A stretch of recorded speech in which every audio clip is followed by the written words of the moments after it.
Vamos abrir as Sagradas Escrituras, igreja, na carta de Paulo aos Efésios, capítulo 2.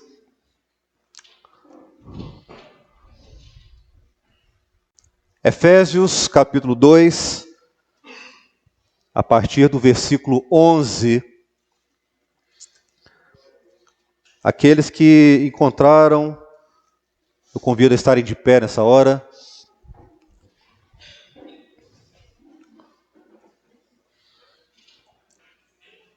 Em reverência à palavra do nosso Deus, que nos diz assim: portanto, lembrai-vos de que outrora vós, gentios na carne, chamados incircuncisão por aqueles que se intitulam circuncisos na carne por mãos humanas, naquele tempo estáveis sem Cristo, separados da comunidade de Israel e estranhos às alianças da promessa, não tendo esperança e sem Deus no mundo. Mas agora, em Cristo Jesus, vós que antes estáveis longe, fostes aproximados pelo sangue de Cristo, porque Ele é a nossa paz, o qual de ambos fez um, e tendo derribado a parede da separação que estava no meio, a inimizade, aboliu na sua carne a lei dos mandamentos, na forma de ordenanças, para que dos dois criasse em si mesmo um novo homem, fazendo a paz, e reconciliasse ambos em um só corpo com Deus, por intermédio da cruz, destruindo por ela a inimizade. E, vindo, evangelizou paz a vós outros que estáveis longe, e paz também aos que estavam perto, porque por ele ambos temos acesso ao Pai em um Espírito. Assim, já não sois estrangeiros e peregrinos, mas concidadãos dos santos, e sois da família de Deus, edificados sobre o fundamento dos apóstolos e profetas, sendo Ele mesmo, Cristo Jesus, a pedra angular, no qual todo edifício bem ajustado cresce para santuário dedicado ao Senhor, no qual também vós juntamente estáis sendo edificados para a habitação de Deus no Espírito. Amém. A igreja pode se sentar. Irmãos, Paulo escreve aqui esta carta à igreja de Éfeso, deixando aqui uma mensagem clara àquela igreja. E nós vamos ver aqui no decorrer da mensagem que Paulo aqui, ele fala sobre dois povos, os gentios e os judeus. E ele dá mais ênfase, ele dá mais importância e descreve mais sobre a figura dos gentios. E nós vamos ver, irmãos, que as características pelas quais Paulo descreveu aqui aos Efésios sobre a figura dos gentios, os irmãos vão ver que as características deste povo, muito podemos dizer que os gentios simboliza a cada um de nós que estamos aqui nessa noite. Paulo, irmãos, no versículo 11 aqui, ele começa descrevendo sobre os gentios, dizendo o seguinte, eu peço aos irmãos que acompanhem comigo, no versículo 11, portanto, lembrai-vos de que outrora vós gentios na carne, vou parar aqui um pouquinho, Paulo aqui, já no início desse versículo, deixa claro que ele queria realmente dar uma ênfase aos gentios. Quando ele inicia com essa palavra, portanto, vírgula, é como se ele quisesse dizer para a igreja de Éfeso, olha, atentai para o que eu vou dizer aqui agora. Porque realmente está descrevendo algo importante, algo que todos devem realmente se atentar. E ele continua dizendo, lembrai-vos, ou seja, tomai importância naquilo que eu estou dizendo, que outrora, vós gentios na carne, chamados incircuncisão por aqueles que se intitulam circuncisos na carne, por mãos humanas. Esses circuncisos aqui eram os judeus. Um povo, meus irmãos, que se achava mais importante, um povo que realmente entendia que a salvação, que tudo aquilo que eram as promessas de Deus, os desígnios de Deus, pertenciam somente ao povo judeu. E que, meus irmãos, os gentios eram um povo, de fato, separado. Um povo que realmente não fazia parte desse plano. Ou seja, um povo aqui que Paulo chama de incircunciso. Um povo que era realmente estabelecido nas coisas da carne. Irmãos, aqui, de fato, Paulo aqui ele faz uma distinção entre o judeu e o gentio. Só que no versículo 12 aqui, nós vamos ver o porquê que há essa diferença e que, por certo, nessa noite, as características pelas quais Paulo aqui descreveu a Éfeso, um dia, muitos de nós estávamos nessa característica, estávamos vivendo essa vida, ou porventura você entrou aqui nessa noite, nessa condição, e Deus, meus irmãos, Ele quer nessa noite que todos saiam daqui realmente entendendo quem é você no plano de salvação de Deus. Aonde você está, meu irmão, minha irmã, nesse plano redentor de Deus em favor da vida do homem. Paulo aqui descreve no versículo 12, dizendo aqui 5 características. 5. A respeito dos gentios. Acompanhe comigo, irmãos. Naquele tempo, primeira característica, estáveis sem Cristo. Segunda característica, separados da comunidade de Israel.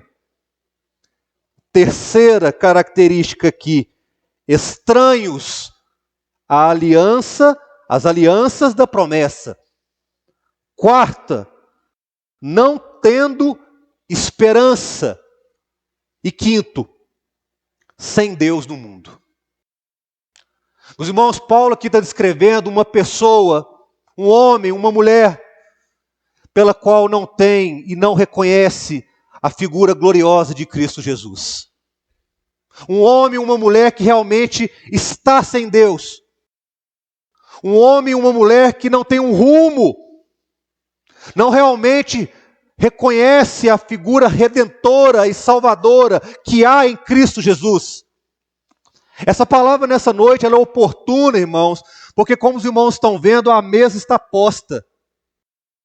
Estamos aqui nessa noite para proclamar que Jesus está vivo no meio da sua igreja e que um dia Ele voltará para buscar ela. E é necessário que cada um que aqui entrou realmente entenda qual é, de fato, a sua posição nesse plano redentor de Deus. Eu vou gastar um pouco de tempo aqui, irmãos, para falar sobre cada característica que o apóstolo Paulo aqui escreveu. Primeiro ele fala que o gentio é aquele que um dia estava sem Cristo. Meus irmãos, a Bíblia fala que Cristo é o caminho, a verdade e a vida. Ou seja, é impossível um homem realmente ter uma experiência de salvação com Deus se você não tiver Cristo na sua vida, irmão. Se realmente Jesus não fizer parte da sua essência, se Jesus realmente não fazer parte do seu dia a dia, irmão, se de fato, meu querido, minha querida, Jesus não for o caminho, a verdade e a vida no seu ser. Paulo aqui disse também que os gentios eram separados da comunidade de Israel. Sabe o que Paulo estava querendo dizer aqui, irmãos? Que quando um judeu, ele via um gentio ou uma gentia, eles abominavam aquelas pessoas. Eram pessoas que eram excluídas da comunidade de Israel. As pessoas olhavam para eles e os abominavam. E pediam a Deus para que sequer pudessem encontrar aquelas pessoas no caminho. Nós lembramos da passagem da mulher samaritana. Os irmãos bem lembram o que aconteceu ali naquela história. Aonde ali, meus irmãos, um judeu que poderia ajudar aquela mulher que era gentia, não assim o fez. Por quê? Porque havia ali uma separação. E os irmãos vão ver aqui uma palavra-chave que vai aparecer durante a mensagem aqui, que é a palavra inimizade. Havia essa inimizade entre os judeus e os gentios. Então por isso que a palavra aqui, ela deixa claro aqui, que eles eram realmente homens e mulheres excluídos da comunidade de Israel. Terceiro aqui, eram estranhos às alianças da promessa.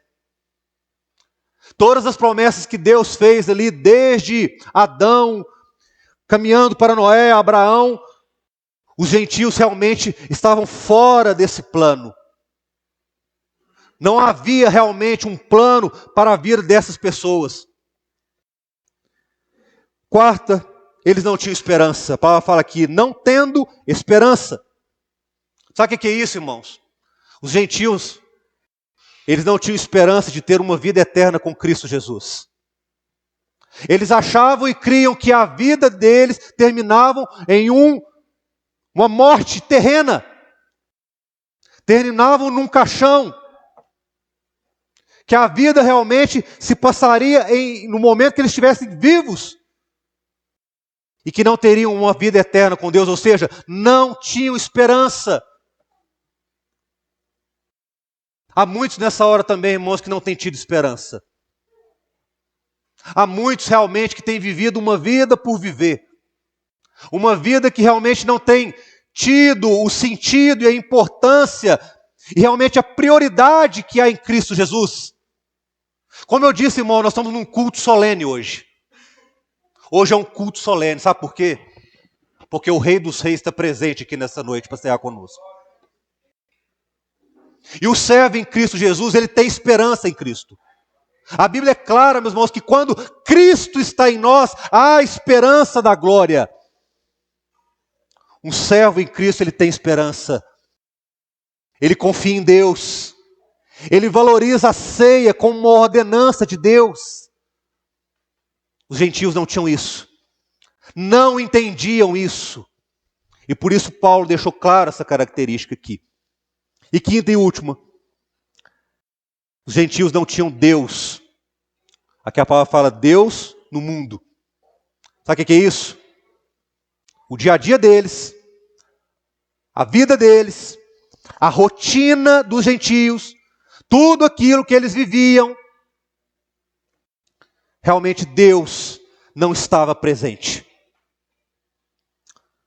Sabe o que é isso, igreja? É muitas das vezes você viver uma vida segundo os seus planos, segundo aquilo que é os seus pensamentos.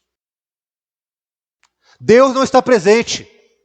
Deus é aquele que você lembra só na hora do aperto, na hora que a enfermidade vem, na hora que o problema aparece, na hora que a situação financeira, muitas vezes, ela desfalece. Muitas vezes, quando há um problema na sua família, no seu lar, no seu local de trabalho, ou quando você está se sentindo em perigo, a pessoa lembra, Meu Deus, tem misericórdia. Deus me salva. Deus me alcança. Deus me resgata. Isso tem acontecido, igreja. Tem pessoas que só lembram de Deus na hora difícil. Mas um servo em Cristo, igreja, preste atenção. Ele confia em Deus em todos os momentos da sua vida. Ele confia porque ele sabe que há um Jesus que morreu na cruz do Calvário, ressuscitou ao terceiro dia e nos prometeu que ele estaria conosco até a consumação dos séculos. É a experiência de uma igreja que entendeu o sacrifício de Cristo. Só, meus irmãos, que essa mensagem nós poderíamos muito claramente dividir ela em 3 partes. Essa primeira parte que eu mesmo já realmente expliquei à igreja, que é do gentio separado da glória, da majestade e da presença de Deus. Do versículo 11 ao versículo 12. Nós vamos ver agora a segunda parte, do versículo 13 ao versículo 18. Esse homem que estava distante de Deus, não entendendo o projeto, não entendendo a salvação, Deus reconcilia com ele. Deus traz ele para perto. Olha aí o versículo 13 aí, irmãos, que evidencia isso que eu estou falando. Acompanhe comigo, olha aí, ó. Mas agora, o texto está aí, ó, vírgula. Sabe o que o apóstolo Paulo está querendo dizer? Direcionando a palavra para os gentios, e eu creio pela fé que essa palavra está sendo direcionada para nós aqui nessa noite, para mim, para você, irmão. Mas agora, irmão, creia, um dia realmente nós estávamos mortos em delitos e pecados, a nossa natureza pecaminosa nos distanciava de Deus, mas igreja, podemos glorificar essa noite, porque a palavra é clara. Mas agora, em Cristo Jesus, vós que antes estáveis longe, fostes aproximados pelo sangue de Cristo. Cremos no sangue de Jesus, igreja. Cremos que este sangue realmente nos reconciliou com Deus. Estávamos condenados à morte eterna, mas pelo sangue de Cristo, Ele nos deu vida com Ele e para Ele. É isso que cremos, igreja. E Paulo continua aqui explicando o que é a reconciliação que ele fez, nossa com Deus, através de Cristo. Olha aí, irmãos, versículo 14. Porque Ele é a nossa paz, aleluia. Ele é a nossa paz, o qual de ambos fez um, e tendo derribado a parede da separação que estava no meio, a inimizade. Lembra o que eu disse, irmãos? O nosso pecado, que é dissidente de Adão, lá na queda do homem, lá no início de todas as coisas, nós somos herança de Adão. O pecado realmente que nos distancia de Deus, éramos realmente fadados uma morte eterna. Mas, meus irmãos, aqui a palavra é clara. Havia aqui, meus irmãos, de fato, uma parede que fazia separação nossa com Deus. Era uma inimizade que foi criada, irmãos. Deus não nos criou para sermos pecadores, falhos, errantes. Não. A Bíblia aqui é clara, irmãos, que Deus nos fez para que fôssemos a imagem e semelhança dEle. Deus te criou, meu irmão, para que você tivesse e tenha uma vida eterna com Ele. Só que, meus irmãos, nós entendemos através dessa palavra que Deus, pela sua misericórdia e amor, e a Bíblia é clara aqui que Ele é o Deus de paz. Ele é o Deus de paz. Ele é a própria paz. Ele derribou essa parede que nos separava com Deus, tirou essa inimizade e nos deu a certeza de uma salvação eterna em Cristo Jesus. Olha que maravilha, irmãos. Num mundo em que as pessoas não têm paz. As pessoas hoje, nós olhamos e vemos, e tenho certeza que cada irmão aqui, no seu local de trabalho, na sua família, de fato, percebe o quanto as pessoas não têm paz. As pessoas hoje estão atribuladas, irmãos. Não é verdade? E de fato tem razão. Porque o mundo aí fora realmente é um mundo muito atribulado. O ambiente que a gente convive, nosso trabalho, ou qualquer lugar que você vá, há uma falta de paz muito grande nas pessoas. Meus irmãos, isso tem explicação.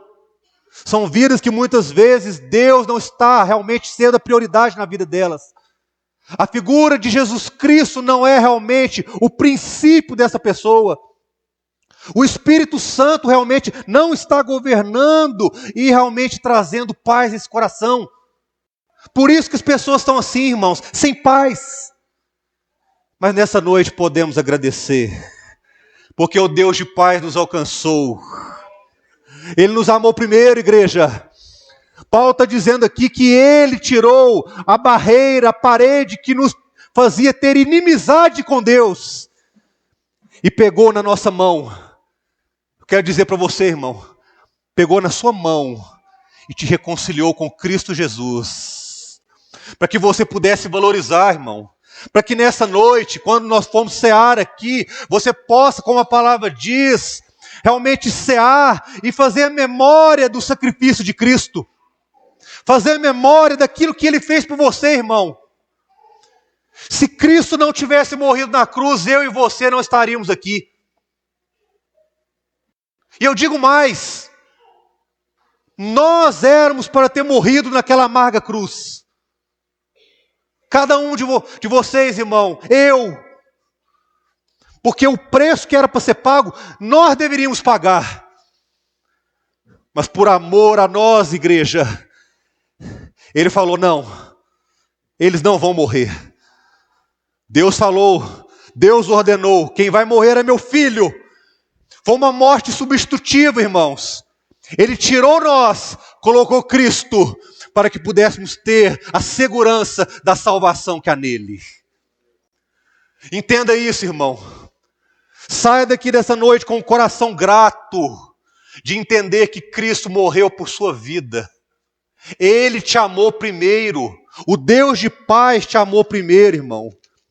E Paulo aqui continua discorrendo no versículo 15. Aboliu na sua carne a lei dos mandamentos na forma de ordenanças, para que dos dois criasse em si mesmo um novo homem, fazendo a paz. Jesus, meus irmãos, é este novo homem, que é o príncipe da paz, o conselheiro, o Emanuel, maravilhoso, aquele que resgatou a nossa vida. Aquele que, como eu disse, nos reconciliou com Deus e o seu projeto redentor. Paulo continua dizendo, no versículo 16, e reconciliasse ambos em um só corpo, com Deus, por intermédio da cruz, destruindo por ela a inimizade. Que maravilha, irmãos. Estão vendo que no início aqui Paulo falou que havia uma inimizade? Já no versículo aqui, 16, ele fala, Jesus Cristo destruiu essa inimizade. Deus nos reconciliou. Jesus fez um projeto perfeito, soberano, para alcançar a minha vida e a sua, irmão. Para que nessa noite nós pudéssemos aqui declarar e dizer, como está escrito aqui no versículo 17, e vindo, evangelizou paz a vós outros, que estáveis longe, e paz também aos que estavam perto. Deus traz paz a todos nós aqui nessa noite, irmão. Sabe o que é paz verdadeira? Paz com Deus, irmão. Sabe o que é paz verdadeira, igreja? É você ter a certeza de salvação. É você ter a certeza, irmão, que se Deus te recolher hoje, você estará hoje no paraíso com o eterno. Hoje você estará com Jesus. Foi a experiência daquele malfeitor ali na cruz do Calvário. Isso é paz verdadeira, irmão. E ele encerra no versículo 18 dizendo, porque por ele, ambos, temos acesso ao Pai em um Espírito. O Espírito Santo está agindo aqui, irmãos, na nossa vida. O Espírito Santo está aqui agindo nesse culto nos corações. É esse Espírito que atua no meio da igreja, convencendo a nós do pecado, da justiça e do juízo. Meus irmãos, encerrando esse sermão, eu disse que nós poderíamos separar essa passagem em 3 partes. A primeira parte, separação de Deus. Essa segunda parte, uma reconciliação com Deus. E agora, a partir do versículo 19 até o 22, nós podemos dizer com toda certeza que aqui o apóstolo Paulo deixa esse recado ali à igreja de Éfeso e deixa para cada um aqui de nós essa noite, que Jesus Cristo na cruz do Calvário, Ele unificou a nossa vida pela graça que há nele. É como se Ele tirasse todos nós e dissesse assim: olha, vocês me pertencem. O inferno não vai tirar vocês de mim. Eu quero salvar. Eu quero libertar. Eu quero alcançar. Eu quero ser o descanso da vossa vida. Eu quero ser a vossa felicidade. Eu quero ser o socorro bem presente na angústia. Eu quero ser o vosso alento. Eu quero ser a vossa alegria. Eu quero ser o rei da vossa vida. Unificou. Trouxe para perto. Olha o que Paulo disse aqui, irmão, no versículo 19. Se não é prova disso, irmãos, assim já não sois estrangeiros e peregrinos. Glória a Jesus. Peregrino, irmão, que está aí de passagem aí, ó. Vive uma vida por viver. Passam dias, entram dias e a vida é a mesma. Não, meu irmão. Glorifica a Deus nessa hora. Você não é peregrino estrangeiro mais. Sabe o que você é? Olha o que a palavra fala. Concidadão dos santos. Crê, irmão. Você é família de Deus. Você é filho dele, irmão. Filho de Deus. O Filho de Deus entende o projeto redentor. Versículo 20. Edificado sobre o fundamento dos apóstolos e profetas. Estão vendo a seriedade da salvação, igreja? O Filho de Deus é edificado na promessa que Deus fez aos seus discípulos, aos seus apóstolos, aos profetas usados por Ele, irmão. Salvação é coisa séria, igreja. Sois da família de Deus, edificado sobre o fundamento dos apóstolos e profetas, sendo Ele mesmo, Cristo Jesus, a pedra angular. Sabe o que é isso, irmão? A sua alma, preste atenção, a sua alma, a sua vida espiritual, ela só terá sentido se Cristo for o alicerce da sua vida. Veja você, irmão, como uma casa, como um edifício, como Paulo descreveu aqui. Se essa casa não estiver estabelecida na pedra angular que é Cristo, meu irmão, não há sentido para a nossa vida. Não há por que estarmos aqui nesse culto nessa noite. Não, irmãos. Esse culto jamais aconteceria se o Senhor Jesus não estivesse aqui presente. Nós iniciamos esse culto orando e clamando: Senhor, tem misericórdia, se faz presente. Senhor, fala a nossa alma. Senhor, visita o nosso coração. Senhor, Senhor, Senhor, Senhor. Meus irmãos, nós não vivemos sem o Senhor Jesus. A sua casa, a sua vida, irmão, precisa estar firmada na pedra angular, que é Jesus Cristo, nosso Salvador. E o versículo 20 continua. Edificado sobre o fundamento dos apóstolos e profetas, Cristo Jesus, a pedra angular, no qual todo edifício bem ajustado cresce para santuário dedicado ao Senhor, no qual também vós, juntamente estáis sendo edificados para a habitação de Deus no Espírito. A salvação de Deus, meus irmãos, faz você, irmão, entender que antes você era um gentio sem salvação, sem Deus, sem Jesus. Mas a palavra, ela é clara. Pela graça sois salvos, mediante a fé que há em Cristo Jesus, nosso Senhor. Isso não vem de vós, é dom de Deus. Irmão, eu quero te dizer que a graça de Deus, ela tem te alcançado nessa hora. Nós temos motivos para agradecer e dizer que nessa noite há edifícios aqui que estão sendo ajustados para a glória de Deus. Há casas espirituais aqui que nessa noite vão se sentar à mesa com Cristo e agradecê-lo pela vida que há nele. Irmão, agradeça a Deus por essa graça. A pedra angular nessa noite está sendo apresentada.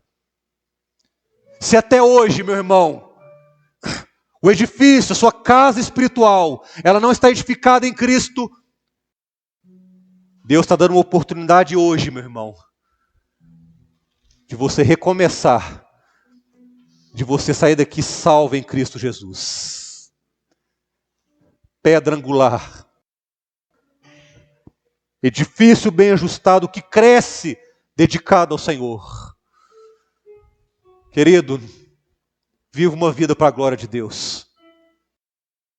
Viva uma vida, irmão, para que Deus seja louvado na sua vida. Sabe por quê? Porque através da palavra, Paulo aqui deixou claro à igreja de Éfeso: todos aqueles que estão em Cristo Jesus são habitação para a glória dele. A Bíblia é clara que o salvo em Cristo é templo do Espírito Santo. Podemos dizer que você é templo do Espírito, irmão? Você sente que você é templo do Espírito, salvo em Cristo? Hein, irmão? Você tem certeza de salvação, irmão? Se você tem certeza dessa salvação, dessa graça gloriosa, você já pode engrandecer ao nome desse Deus nesse momento. Porque o objetivo dessa pregação, o objetivo desse sermão, o objetivo desse culto, é para que nenhum irmão que está aqui, saia daqui sem certeza de salvação. Sabe para quê? Para que você diga: Senhor, logo eu, um pobre pecador? Logo eu, Senhor, tão fraco, tão devedor, Senhor. Logo eu, de graça, eu recebi essa tão grande salvação em Cristo Jesus.